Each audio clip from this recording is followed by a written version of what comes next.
base-Efesi 5 ivesi 1.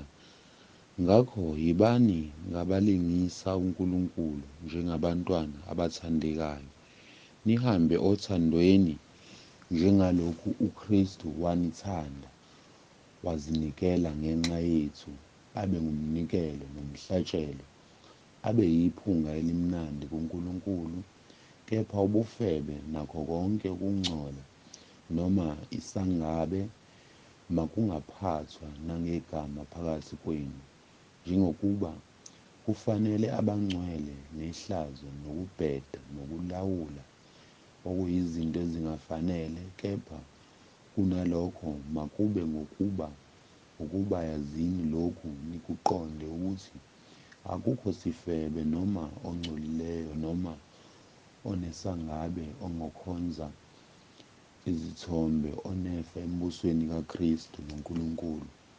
Masingakhohliswa muntu ngamazwi ayize, ngokuba ngenxa yalezo zinto ulaka lukaNkulunkulu lwehlela phezu kwabantwana bokungalaleli. Ngakho-ke ningabi ngabahlanganyela nabo, ngokuba kade nangibumnyama, kepha manje ningukukhanya eNkosini. Hambani njengabantwana bokukhanya, ngokuba izithelo zokukhanya zisebuhleni bonke nasekulungeni naseqinisweni.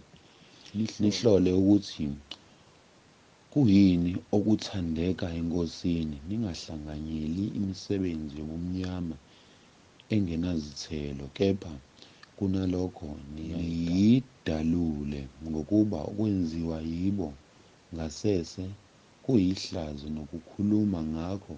Kepha konke okudalulwayo kubonakaliswa ngokukhanya, ngokuba konke okubonakaliswayo kungukukhanya. Ngalokho uthi, phaphama wena oleleyo, uvuke kwabafileyo, uKristu uza kukukhanyisa.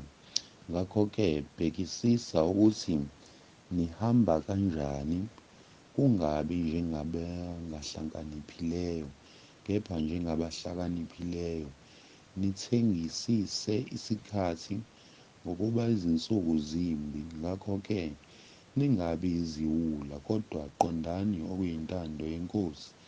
Ningadakwa yiwayini, kuvela kulo umhuhume, kodwa nigcwaliswe ngoMoya.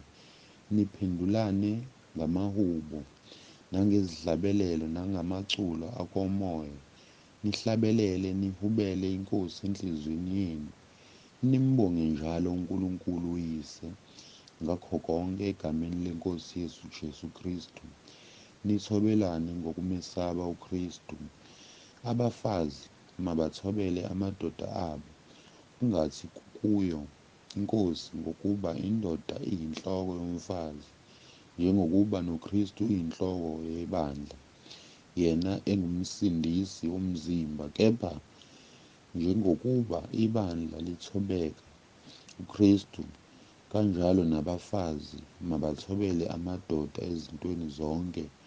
Madoda, thandani omkenu njengalokhu uKristu ulithandile ibandla, wanikela ngenxa yalo, ukuba alingcwelise, alihlambulule ngesigezo samanzi ngezwi, ukuze azimisele ibandla elinenkazimulo, lingenasihla, nambimbi, nanto enjalo, kodwa libe ngcwele, lingenacala. Kanjalo amadoda afanele ukuthanda omkawo njengezimzimba, ngokuba akekho owake wazonda eyakhe inyama, kepha uyayondla ayiphathe kahle, njengalokhu noKristu enza kulo ibandla, ngokuba singamalunga omzimba wakhe. Ngenxa yalokho umuntu uyakushiya uyise nonina, anamathele kumkakhe, labo ababili bayakuba nyamanye.